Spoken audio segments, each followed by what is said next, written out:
And we are back with the fifth segment of the GSMC Basketball Podcast presented by the GSMC Sports Network. And in this fifth segment, we are going to be doing our preseason recap of all of the games that went down yesterday. We have 7 games to go over. So let's go ahead. 2 of those games actually ended in overtime, by the way. So the first game that we have to talk about is the Mavericks. They ended up beating the Milwaukee Bucks 109-84. Kyrie Irving, he played 19 minutes in this game for some reason. I don't know why Kyrie's playing all that much, but watch. If he's playing 19 minutes in a preseason game, if he doesn't play in every single game in the regular season for the Mavericks, then something is wrong and he might be on his Kyrie stuff. So who knows?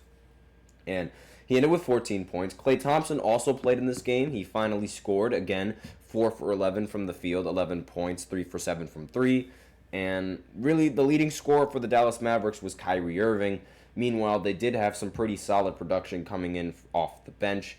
Now, for Milwaukee Bucks, they did not play Damian Lillard or Giannis Antetokounmpo, which is a great move. So I don't really expect them to win when they don't have either of those players on the roster, so it makes total sense.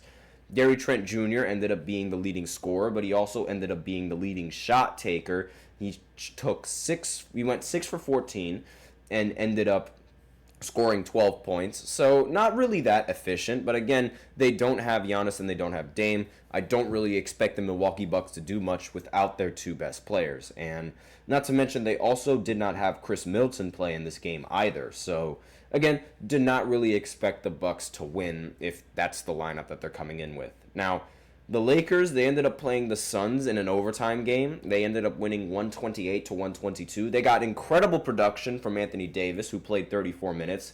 He had 35 points, 10 rebounds, 4 assists. And D'Angelo Russell, he played 31 minutes, 9 points, 10 assists. Pretty solid. Austin Reeves, 18 points, 2 assists, and 8 rebounds. And then Dalton Knecht. Oh my goodness, Dalton Knecht. 35 points, 2 steals, 2 blocks, and 7 rebounds. He was incredible at shooting the 3 ball. He went 8 for 13 from the 3, 10 of 18 from the field. Just incredibly solid production coming in from Dalton Knecht. And this is arguably one of the biggest steals in the entire draft, Dalton Knecht. And they really need his 3-point shooting in order to succeed. So the fact that he was able to shoot like this, it should be, pretty positive signs for the Lakers. Bronny, as I mentioned before, he also was playing in this game. He ended with 4 points, which I think is a career high. And he went 2 for 4 from the field. He actually shot a lot better than a lot of the other players on the roster. Let's see, who did he shoot better? Cam Reddish, he shot better than Cam Reddish. He went 2 for 6 from the field. Jalen Hood-Schifino ended up going 1 for 8 from the field with 3 points. So, again, I think that's a career high for Bronny, but we'll see going into the future. Kevin Durant ended up scoring 19 points, 8 rebounds, 8 assists in 31 minutes. I don't think Kevin Durant should be playing all that much in a preseason game, but I guess, that's just how the Suns want to operate. Bradley Beal played 30 minutes, 13 points, 4 rebounds, 4 assists. Devin Booker played 28 minutes, 22 rebounds. Not 22 rebounds, Jesus Christ. 22 points, I meant to say. 3 rebounds and 2 assists. And there goes my wallet. But aside from that, Devin Booker, he also shot 8 for 18 from the field. Kevin Durant went 8 for 13 from the field. And Bradley Beal went 4 for 15. So it might seem like another season with the Suns, they're being okay in the regular season and then just collapsing in the postseason. We'll have to see how that unfolds. Next, the Indiana Pacers, they ended up playing the Charlotte Hornets, and they ended up going to overtime in this game. The Pacers won 121-116. Tyrese Halliburton ended the game with 14 points, 5 rebounds, 5 assists. Miles Turner ended the game with 18 points, 4 rebounds, 2 assists. Pascal Siakam ended with 6 points. They did not play more than 30 minutes. None of those players that I mentioned played more than 30 minutes. They played 25 minutes. All 3 of those players that I mentioned played 25 minutes. And coming off the bench, Ben Shepherd ended up scoring 14 points in 28 minutes. And Miles Turner, he was the most efficient player. Actually, no, I lied. Enrique Freeman was the most efficient player in this game, at the power forward position. He went 7 of 8 from the field and recorded 15 points. So solid performance, solid efficient performance coming from a majority of the players on the Pacers, and they also had a lot of possessions as well. They had 103 shot attempts compared to the Hornets' 89 shot attempts. And let's see. Brandon Miller, again, the leading scorer for the Charlotte Hornets, ended the game with 20 points, 6 of 10 from the field. Who else? Tidjane Salon was awful. 2 for 11 from the field, 2 for 7 from 3 with 7 points. And let's see. Nick Smith Jr., 4 for 16 from the field, 14 points, the second leading scorer for the team. Really just an inefficient night coming in from the Hornets in terms of field goal percentage. They did shoot 40% from 3. However, the Pacers, they ended up taking way more shot attempts. And, of course, when you take more shot attempts, the chances are you're going to make more shot attempts. And, I mean, they made 47 shots compared to the Hornets' 42 shots. So, obviously they were going to end up coming out on top. Now, the Rockets, they ended up destroying the Spurs in this preseason game. They ended up winning 129-107. Jalen Green had 30 points in this matchup, 2 rebounds and 2 assists. Fred VanVleet ended with 15 points and 5 assists. Alperen Sengun ended with 21 points and 10 rebounds. And Amen Thompson ended with 18 points and 6 rebounds for the Houston Rockets. Houston shot 52% from the field in this game compared to the San Antonio Spurs' 43%, And the Spurs, as a team, they shot 9 for 34 from 3, which is 26%. Not ideal three-point shooting, definitely not the kind of three-point shooting that you want from your team.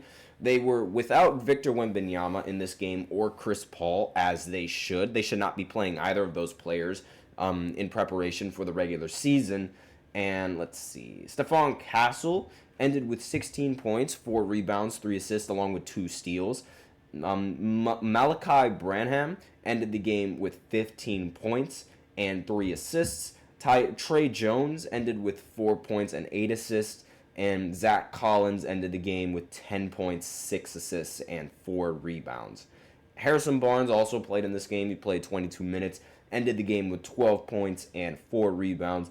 And let's see. Let me just go ahead and look at the field goal percentage real quick. He shot 4 for 5 from the field as well. So, solid, but again, as a team, that three-point percentage was pitiful and not enough to win. The Nuggets, they ended up winning their first preseason game against the Timberwolves. They won 132-126 on the road. And Jamal Murray ended the game with 25 points, 5 assists, 2 steals, and 2 blocks. And really was one of the... Jokic played in this game for some baffling reason. He ended with 4 points, 7 assists, and 7 rebounds. So really not all that much productive scoring coming in from Nikola Jokic. He only took 5 shots. So, I mean, it's not like he was really trying in this game. Aaron Gordon ended with 5 points, 1 for 6 from the field. Really not that impressive at all. And let's see. Julian Strawther, who came off of the bench, ended up scoring 33 points, which is incredible.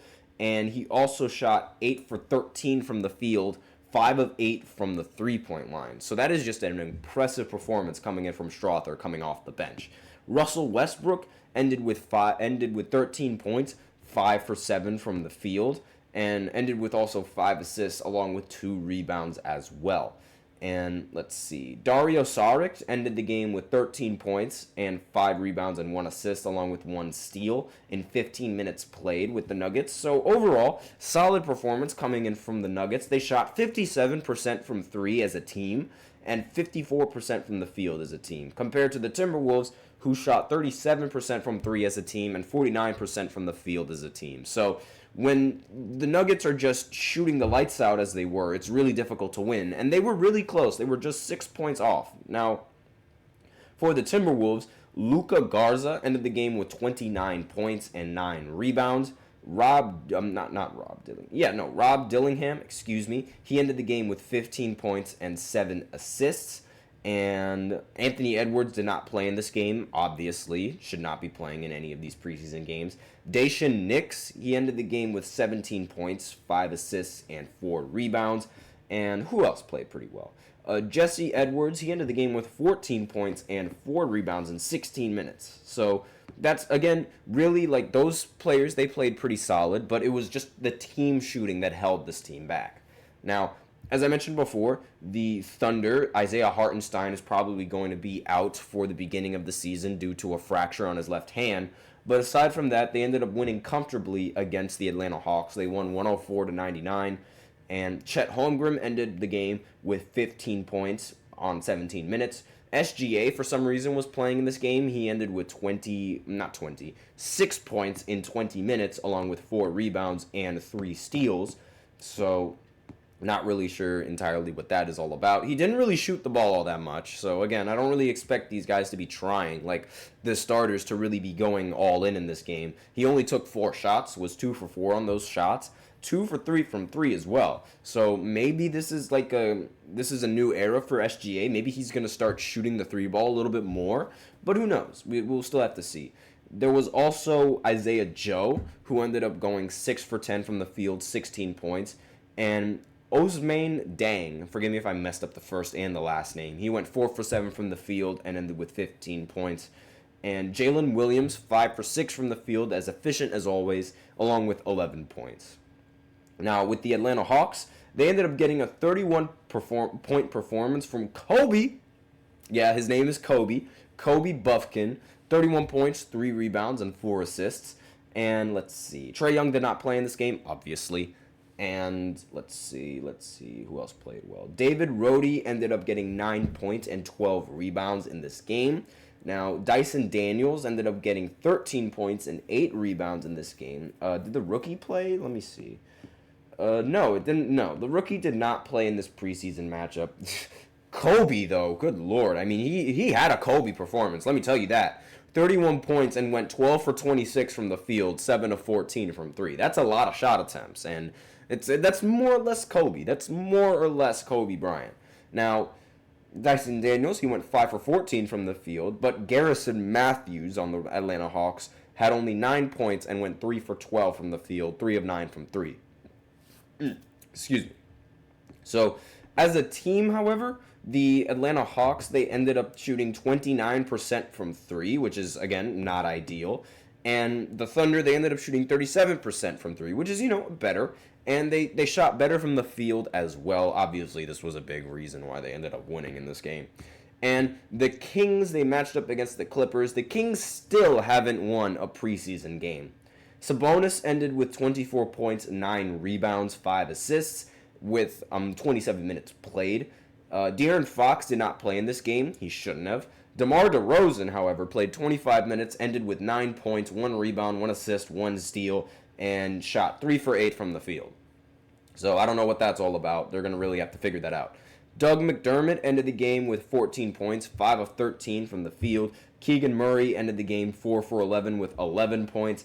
And let's see, who else? That was really all the good performances coming in from the Kings. They shot 26% from the field, from 3 as a team, and 34% from the field, compared to the Clippers, who ended up shooting 36% from 3 and 54% from the field. So that's a 10% difference in three-point percentage and a 20% difference in field goal percentage. And that's obviously why the Clippers were able to win so comfortably. Now, let's see. Jordan Miller ended the game with 21 points, 8 for 11 from the field, and 2 for 2 from 3. Amir Coffey ended with 18 points, 5 of 10 from the field. Did James Harden play? James Harden did not play in this game. So, again, I don't really expect James Harden to play in this game or in any sort of preseason game, given, his history with injuries and, his hamstring and things like that. Terrence Mann, he played only 11 minutes, got 12 points in this matchup. It was really the bench that ended up producing pretty solidly for the Clippers. And again, their shooting was a big reason why they ended up winning this game. So that's all that I really have to say on the preseason games that happened yesterday. There's going to be 7 preseason games that are going to be happening later on today. The Knicks are going to play against the Wizards. The Raptors are going to play the Nets. The Lakers are going to face off the Warriors again. 76ers are going to play the Orlando Magic. The Cavs are going to play the Bulls. The Heat are going to play the Grizzlies. And the Jazz are going to play the Portland Trailblazers. So The televised game is obviously going to be the Lakers going up against the Warriors. That's going to be on ESPN2 if any of you guys are interested. And that's all that I really have to say for this podcast. That's it for this segment. Thank you so much for tuning in to the GSMC Basketball Podcast presented by the GSMC Sports Network. Your support means a lot to us, so remember to subscribe to the show, leave a positive review. It really does make a difference. We invite you to follow us on Facebook, Twitter, TikTok, and Instagram for more content and updates. We love to hear what you guys have to say during the show, whether you guys have a hot take, a burning question, anything you've been dying to share, we are all ears. If you really want your comment and or question to get noticed, then I recommend using Super Chat. Just click on the $ below the chat box, and you can send in your comments and or donations that way. Either or really helps the show. If Super Chat's not really your thing, that's fine. You could always use the link displayed below the ticker, gsmcpodcast.net, and you can send in your comments and or donations that way, and it's guaranteed to get featured on the next show. So I hope you guys enjoy the rest of your weekend. I know I'm going to enjoy my weekend, and I just clicked on the wrong segment. That's a little embarrassing. Thank you so much for tuning in. I am your host, Nelson, and as always, take care.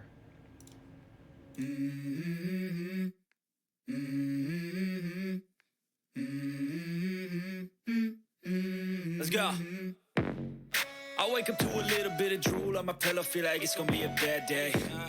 Yeah, I'm tired of shit, and the coffee ain't hit yet. Damn, ain't that great. I don't wanna